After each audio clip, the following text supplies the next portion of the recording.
Assalamualaikum mga kapatid sa pananampalataya at saka mga kapatid ng mga Kristiyano.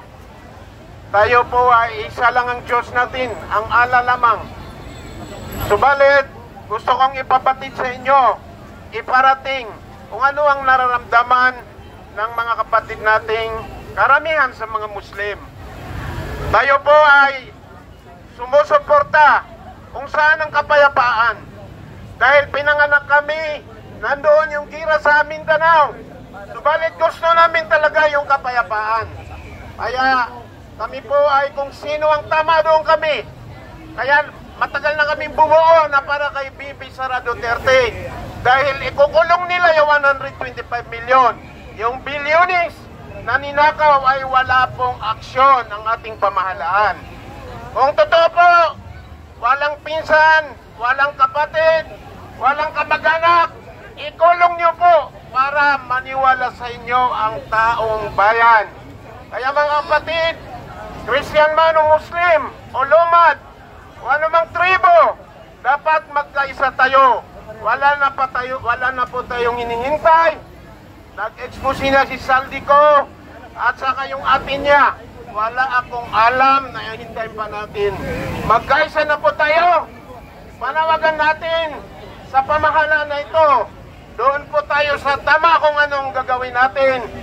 Alam yan ng mga kapulisan. Hindi po tayo dapat matakot. Mag-iba ka tayo mga kababayan. Mga kababayan kong Muslim at mga kababayan kong Kristiyano. Siguro po, ipakita natin ngayon kung paano natin mapatayo yung tunay na gobyerno na nagmamahal sa kapwa niyang Pilipino. Maraming salamat. Huwag nating kalimutan na bawat isa sa atin ay kailangan talaga yung tulong niya sa tulad nitong pakikibaka.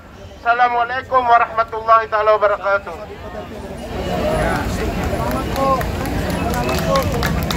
Mga kababayan, kasama ko po ngayon dito ang leaders ng Marcos Alice, ng United People's Initiative. Si Eric po ito ha. Kasama ko po si Congressman Jean, Yusik, Ben Ronqui at si Councilor Tatay Rani. Mayroon po tayong 20 minutes para mag-back up sapagkat mag-apply tayo ng permit.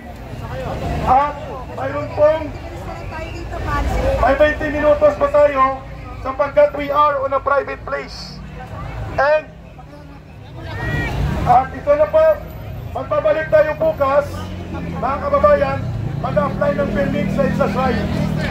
Alas 3 bukas, o alas 2. Babalik kami, mas marami. Babalik kami, mas marami. Babalik kami, mas marami. Babalik kami, mas marami. Okay, last speaker na. Hati kayo sa tag 10 minutes. 20 minutes. 20 minutes, we will disperse. Okay, magandang hapon po sa inyo lahat. Ito po ang inyong lingkod, chairman ng Barangay Balibago, Angeles City. Nandito po kami para suportahan ang adikain.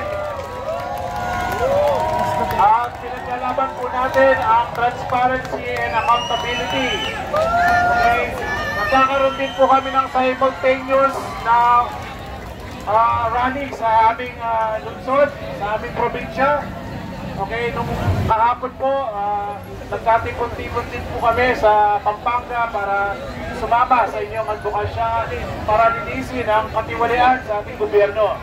So, in behalf sa aking mga kasama dito po sa Angeles City na nandito kami ngayon, hanggang kahapon pa, hanggang ngayong gabi, sasamahan namin kayo. Huwag po matatakot at nandito po, nasa likod natin ng ating Panginoon ang alam niya kung nasa katiwiran, ipaglaban po natin. Maraming salamat po.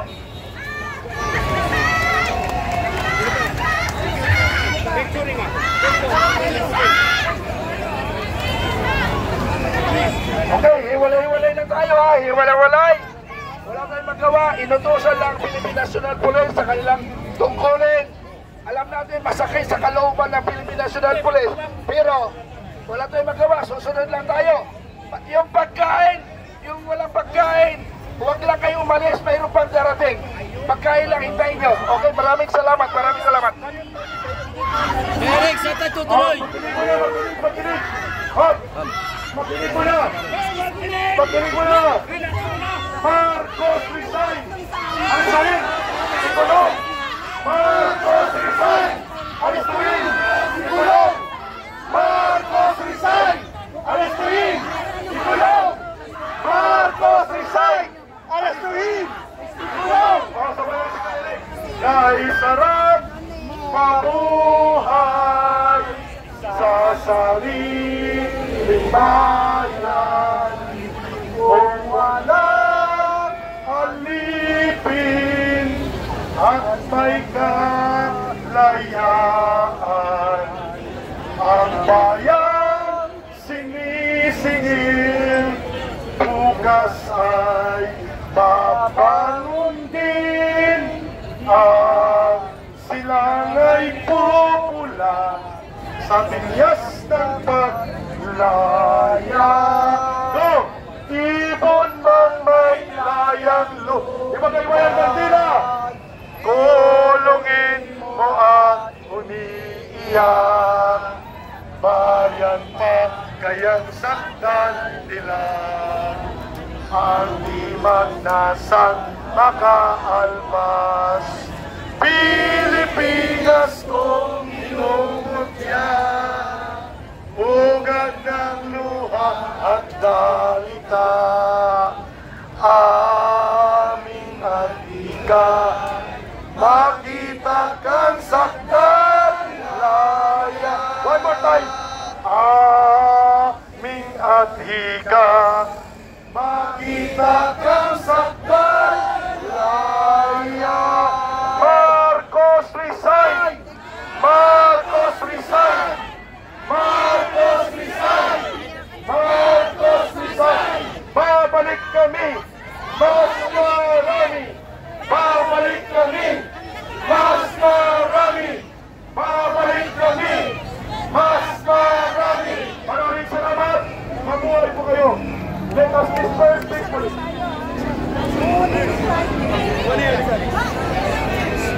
Pero bukas, ayaw din ako sa may medyo mismo na access line saan meron mga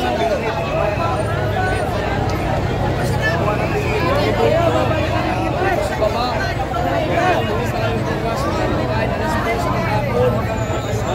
Magsisimula alas 2 o alas 3 ng hapon.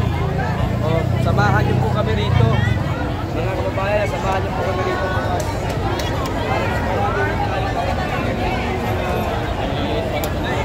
Dadala dito.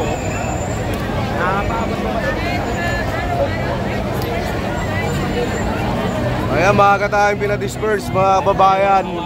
At bukas aalis tayo alas 3. Ay babalik tayo ng alas 3. At doon na po tayo sa may EDSA. Ayan po.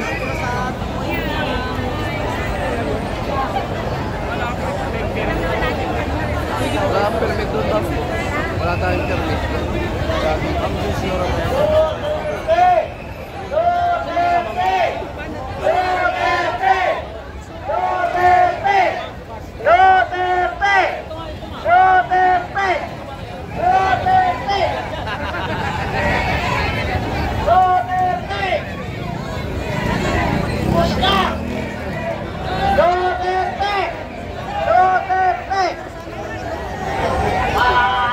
Marcos magnanakaw. Marcos magnanakaw. Marcos magnanakaw. Magnanakaw si Marcos.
Aalis na tayo mga kababayan dahil private din tong harapan. Pinigyan na lang tayo ng yung kanina isang oras at natapos na nga yung oras natin. No? Kaya bukas babalik ko at ipukuha ko sila ng permit dito sa Extra Shrine mismo. Doon mismo tayo sa harapan ng Extra Shrine. Grabe ho talaga mga kababayan, no? Grabe yung pangigipit sa atin. Hindi na nga tayo binigyan ng permit doon sa Quezon City. Tapos dito, saglit lang yung pagtitipon natin. Kaya yan balik po kayo bukas alas 3.